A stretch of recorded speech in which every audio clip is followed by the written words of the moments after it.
Pessoal, antes de iniciar a próxima parte aqui do tipo de dados a serem aprendidos, eu pulei uma parte que eu gostaria de ter mostrado para vocês, que é o seguinte, né? Aqui eu dei um exemplo aqui de poucos atributos no treinamento, né? Quanto mais atributos, melhor, tá? Só que não necessariamente se eu for aumentando essa quantidade de atributos ao longo do tempo, eu sempre vou ter resultados cada vez melhores ou muito melhores, tá? Em geral, funciona da seguinte maneira, tá? Vou colocar meu partezinho de desenho aqui. Deixa eu me arrastar para o outro lado. Tá? Agora vamos testar minhas habilidades com minha lousa, tá? Em geral, então, a gente tem aqui uma... Vou colocar um eixinho aqui, tá? Que seria um... Vou colocar aqui é a medida de performance. Tá? E aqui embaixo... Opa, coloquei muito para cima.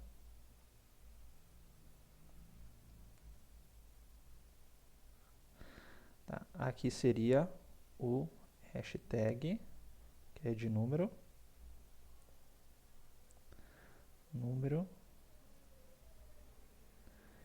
de exemplos. Ixi, nem comprando a lousa, mesa digitalizadora, eu melhorei. Tá? Bom, a ideia ou a tendência é que conforme você vai aumentando o número de exemplos, né, você vai aumentando a sua performance, só que vai chegando um tempo em que você vai aumentando o número de exemplos, tá? E a sua performance ela meio que estabiliza ou não vai aumentando tanto assim, tá? Então, a partir do momento inicial, obviamente você vai aumentando o número de exemplos, só curar a sua performance começa a subir bastante. Mas vai chegar um ponto que não adianta o esforço, tá? De você rotular muito mais exemplos, não vai compensar tanto em termos de performance de classificação. Tá? Tanto é que eu coloquei até um exemplo aqui de experimentos meus, isso daqui é da minha tese de doutorado, que aqui eu tenho um número de exemplos por classe, tá? Não necessariamente são 50 exemplos, mas 50 exemplos de cada classe da coleção, então dependendo do número de classes daqui pode ser maior, ou vai ser maior, né? Porque pelo menos duas classes eu vou ter. Mas a questão é, no começo, né, quando eu tenho muitos poucos exemplos, que aqui é um exemplo por classe, tá? A performance não é satisfatória, vai chegando um ponto, né, que eu vou aumentando 10, 20, 30, 40. Aí perceba que em várias situações, né, a hora que eu passo de 20 para 30, 30 para 40, etc., o ganho já passa a ser pequenininho. Não cheguei, acho que no ponto de estabilizar, tá? A curva aqui de ganho, em geral ele começa a ganhar pouco. As situações, conforme você vai aumentando, ele vai crescendo, né? Principalmente se eu tenho uma performance aqui um pouco baixa, mas a tendência é fazer essa curva que eu mostrei para vocês, tá? Bom, então agora para o... Opa! Os tipos de dados, né, que a gente pode aplicar ou passar para uma aprendizagem de máquina, eu queria dizer com esta parte aqui da apresentação, é que a gente pode ter qualquer tipo de dado que pode ser submetido a um procedimento de aprendizado de máquina. Agora deixa eu me arrastar para cá. Tá? Então, por exemplo, eu posso ter as tabelinhas de um banco de dados, né, com todos os dados estruturadinhos, bonitinhos. Eu posso ter aqueles cubos do Data Warehouse, né? Eu posso ter arquivinhos de transações aqui bastante simples, inclusive até no formato textual. Tá? Posso ter aquelas mesmas transações organizadas em colunas também, organizadas em tabelas de BD. Eu posso ter arquivos com texto corrido, tá? Ou arquivos textuais, né, separados. Deixa eu separar esse daqui, que eu posso tirar fora.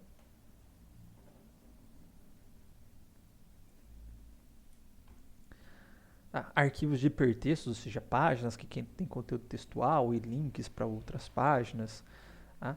Posso ter textos semi-estruturados, como é o caso do XML aqui, que eu tenho uma pequena estrutura aqui falando o que significa cada parte dos dados aqui dentro, mas alguns desses campos eles podem ter texto corrido. Tá? Posso ter séries temporais, né, mensuração de valores ao longo do tempo. Posso ter dados representados em redes, então, por exemplo, redes de amizade, tá? Cada pontinho desse seria uma pessoa, eu conecto essas pessoas se elas são amigas. Eu posso ter redes de autoria, se dois autores escreveram o mesmo paper. Eu posso pegar textos ou dados mesmo e calcular a distância entre eles e se eles forem muito próximos, conectar esses caras aqui numa rede. Enfim, também posso ter esse tipo de entrada, de representação para o meu conjunto de dados, tá? Mas a grande questão, no final das contas, tá, é que todos esses diferentes tipos de dados, tá, em algum momento eles vão ter algum tipo de estrutura que vai ser comum a uma grande quantidade de algoritmos, tá? A grande maioria dos algoritmos de aprendizado de máquina, eles são baseados ou consideram que esses dados para o input deles, para a entrada deles, eles vão estar representados no negócio que a gente chama de modelo espaço vetorial. Nesse modelo espaço vetorial, tá? Então cada exemplo, tá, ele vai corresponder a uma que a gente chama de instância, entrada ou objeto, né, do seu conjunto de dados, ou seja, e nesse caso aqui, cada exemplo, tá, é representado por um vetor. Então eu vou ter um vetor que vai representar cada exemplo do meu conjunto de dados, tá? Só que se você lembrar do vetor lá da programação, ele tem um conjuntinho de dimensões, né? Que a gente acessa uma dimensão para um determinado índice, e cada dimensão desse vetor vai conter uma característica. Então, por exemplo, vamos supor que eu tenho um cliente lá que os dados que eu armazenei é o peso, a idade e a altura dele. Então eu vou ter um vetor com 3 posições para armazenar em cada uma dessas posições, respectivamente, né, o peso, idade e altura. Você vai representar um atributo ou uma característica daquele cliente. Tá? E obviamente que o valor daquela dimensão vai ser a mensuração daquela característica, por exemplo. Tá?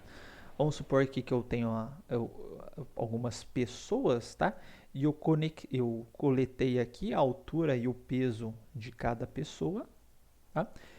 Mensurei, né? Então eu falei, ó, primeiro atributo, a primeira dimensão corresponde à altura da pessoa, a segunda ao peso da pessoa, tudo bonitinho. Então cada pessoa dessa daqui é representada por um vetor, tá? E aí o conjunto dos vetores aqui vai ser a minha representação do modelo espaço vetorial. Coloquei só o ID só para a gente fazer a relação sobre qualquer qual, mas isso não é necessário para o aprendizado de máquina. Tá? E aqui nós temos a nossa representação no modelo espaço vetorial, também conhecida como matriz atributo-valor. Uma matriz que a gente tem os atributos, né? Colunas são os atributos, e as células aqui contêm o valor de cada atributo de cada exemplo. Tá? Então, normalmente a gente vai chegar nessa característica. Então, nesse caso aqui, se eu quero fazer um diagnóstico médico, enfim, baseado na altura e no peso das pessoas, né? Vou lá coletando a altura e os pesos, vou colocando essa mensuração em cada um dos atributos. Tá? E normalmente, tá, uma vez que a gente tem essa representação no modelo espaço vetorial, a gente vai plotar esses caras que a gente pode enxergar como esses exemplos sendo pontos no espaço. Tá? Então, por exemplo, tem aqui um cara com altura 1,55 e peso 40. Então, aqui 1,55, peso 40. Então, esse cara aqui, tá? Esse pontinho aqui é o primeiro exemplo. Depois 1,65 e 60. 1,65, não, e 60 quilos, né? Esse cara aqui, ó. Tá? Então, esse pontinho aqui, acho que está um pouquinho para cá. Deixa eu colocar um pouquinho para cá. Mas, enfim, representa esse ponto aqui, tá? Então a gente vai representando normalmente, né, os algoritmos vão considerar esses caras como sendo pontos no espaço e vão fazer uma análise em cima desses pontos, tá? Descobrir quais são as distribuições desses pontos com base nos valores, agrupar esses pontos com base nas semelhanças ou similaridades entre si, tá? Ou ainda se eu tiver uma informação de supervisão desses pontos, né, eu considerar essa informação da supervisão. Então, por exemplo, coloquei aqui um atributo classe obeso, se ele é ou não é obeso. Colocar essa informação e considerar essa informação na hora de fazer algum tipo de análise. Então, por exemplo, obter uma separação, fala o que levam uma pessoa a ser obeso. Então, eu vou falar, ó, esses exemplos aqui são obesos, esses exemplos aqui não são obesos. Quais são as características de obeso e não obeso? Eu posso descobrir essas características por meio, por exemplo, definindo qual que é um hiperplano aqui que vai separar obeso de não obeso, por exemplo. Tá?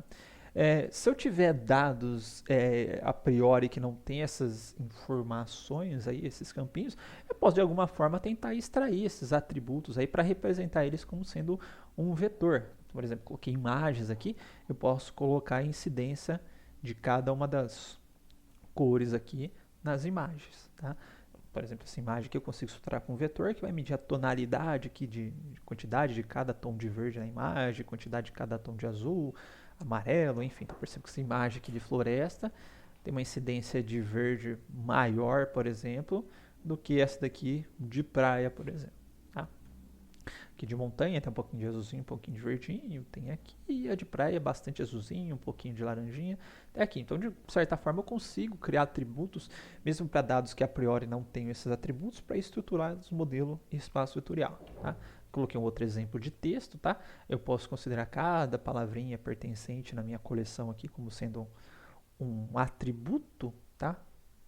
Do meu vetor, e aí eu quantifico quantas vezes aquele atributo ocorreu naquele texto. Por exemplo, aqui, campeonato brasileiro futebol, vou ter valor campeonato brasileiro e futebol, ocorreu, cada um desses caras ocorreu uma única vez, tá? E não ocorreu natação, não ocorreu robô, não ocorreu inteligência, não ocorreu artificial, enfim. É a mesma coisa para os demais textos. Então, tem uma representação vetorial desses caras, vou conseguir colocar esses caras no espaço e tentar fazer algum algoritmo que aprenda com base nesse vetor aqui. Tá? Bom, esses dados desses vetores aqui, tá, que a gente usa para representar os atributos, eles têm diferenças entre si. Essas diferenças podem ser em algum momento importante, porque a gente vai precisar fazer alguma transformação desses caras para os algoritmos poderem funcionar. A priori eu vou adiantar, a gente não vai fazer isso, mas eu vou adiantar os tipos, tá, que a gente tem. Então a gente tem o tipo categórico, tá? Categórico significa que cada atributo é representado por uma categoria de nomes, tá? Ou também conhecidos como atributos discretos, porque eu tenho um número finito de valores, tá? Exemplos.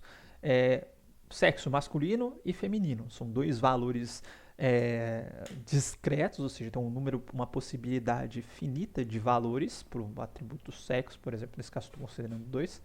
Tá? E não existe em qualquer tipo de ordem, ou seja, masculino maior que feminino, feminino maior que masculino. Simplesmente eu descrevo os valores dos atributos por nomes. Então, vou ter uma coluninha lá, sexo, ele vai ter um nomezinho masculino, um nomezinho feminino. Tá? Por exemplo, cor de cabelo, loiro, castanho, caju, sei lá. Então, tem um conjunto de valores, tá, que descrevem os nomes. Então, esse é um tipo de atributo categórico e nominal. Eu posso ter ordinal também, que apesar dos atributos, eles serem os valores dos atributos serem descritos por nomes, tá? Ou por categorias, eles têm uma ordem, tá? Entre si. Então, por exemplo, ensino pode ser básico, fundamental, médio ou superior. Eu sei que o superior ele está acima ou vem depois do médio, tá? Quem tem escolaridade média tem uma escolaridade maior de quem tem o fundamental, quem tem fundamental maior que a do básico. Se eu tiver altura, em vez de eu ter altura numérica, 1,70, 1,80, etc., eu tiver altura para meio baixo, médio, alto. Eu sei que o alto é maior que o médio, eu sei que o médio é maior que o baixo. Então, tem atributos que são descritos por valores categóricos e existe uma ordem esses valores, tá? E quando eu tenho atributos numéricos, né, 1, 2, 3, 4, 5, 1,70, 1,80 e etc., apesar de não poder haver tanto segredo nesses caras, tá? É importante a gente saber quando o atributo é intervalar, quando o atributo é de razão. Deixa eu arrumar a razão aqui que está errado. Tá? O que é atributo intervalar? É um atributo numérico, tá? Mas que apenas as diferenças, tá? Que as diferenças dadas por somas ou subtrações, aí eu posso fazer somas, né? Ou subtrações entre valores, elas são significativas, tá? Por exemplo, grau Celsius, tá? Se eu falar eu tenho 2 graus Celsius, tá? E a diferença de 2 para 1 grau Celsius, na hora que eu faço essa subtração, né? 2 menos 1, eu vou ter 1 grau Celsius. Então, a diferença do 2 graus Celsius para 1 grau Celsius é de uma unidade. Ok, faz sentido, tá? Isso vale para a categoria abaixo. Só que não vale a razão. Por exemplo, se eu dividir 2 graus Celsius por 1 grau Celsius, tá? Vai dar 2. 2 significa 2 vezes mais. Mas será que para o grau Celsius específico, 2 graus Celsius significam 2 vezes mais do que 1 grau Celsius? Tá? Então, não faz sentido. Por que não faz sentido? Se a gente colocar a escalinha do grau Celsius, né? Rapaz, agora eu posso fazer uso da minha caneta, esqueci disso. Canetinha aqui. Tá?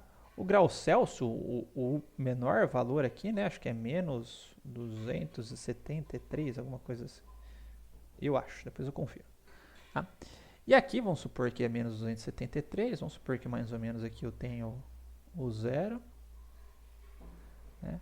Aqui eu tenho o 1 e aqui eu tenho o 2. Tá? Será que 2 graus Celsius é o dobro de 1 grau Celsius? Pô, 1 grau Celsius, até chegar num grau Celsius, né? Eu vim daqui, mas nem camisinha, eu digito reto, até aqui, tá? Então, para eu dobrar, deixa eu colocar aqui o símbolozinho, né?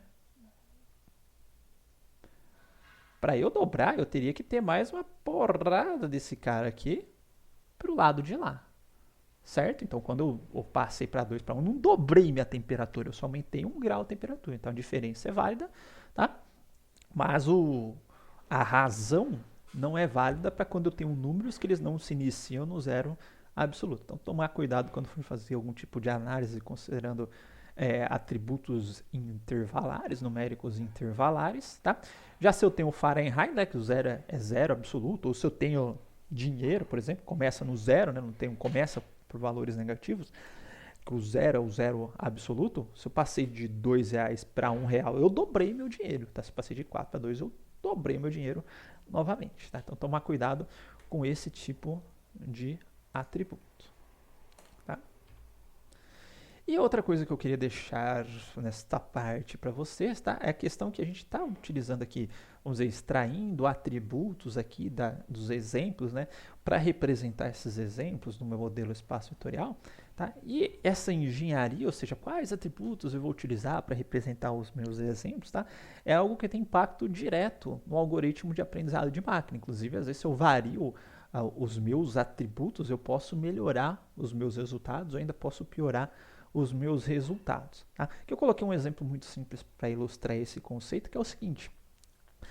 Vamos supor que eu queira, só analisando essa base, tá? A gente pode considerar até que classe A e classe B, não preciso nem saber que é gatos, que é golfinho, tá? Mas aí eu tenho um atributo aqui que é tem pelo, tá? Sim, sim, sim, aqui é minha classe, gato, gato, gato, e tem pelo, não, não, não, e aqui é minha classe, golfinho, golfinho, golfinho, tá?